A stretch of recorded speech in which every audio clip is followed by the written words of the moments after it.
మల్లికార్జున్ ఖర్గే రాహుల్ గాంధీ మనం మాట్లాడుకొచ్చినటువంటిది ఉంది. ఇది ఇంకో 25 సీట్లు కనుక వచ్చుంటే మోడీకి సినిమా అయిపోయి ఉండేది అనేది. ఎస్ 240 వచ్చిన 25 పోతే 215. అప్పుడు చూసుకున్న ప్రభుత్వం పూర్తి మెజార్టీది ఎన్డీఏ కూటమిది అయ్యేది.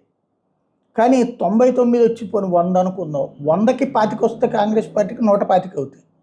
125 ఎక్కువ, 200 ఎక్కువ అనేది అర్థం కావట్లేదు. 215 ఎక్కువ. అప్పుడు 240లో 25 పోతే 215 ఉంటాయి కదా. అప్పుడైనా బీజేపీకి వస్తుంది కదా.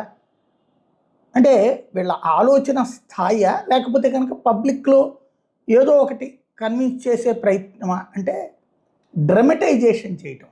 అంటే ఇదే జరుగుంటే ఒక రకంగా ఈ దేశం అదృష్టవంతులు ఏంటంటే పబ్లిక్ ఇలా రాకపోవడం వల్ల అమెరికా వాడి చేతుల్లోనో చైనా వాడి చేతుల్లోనో పపెట్ లాగా వాళ్ళ చేతిలో దాన్ని ఏమంటారు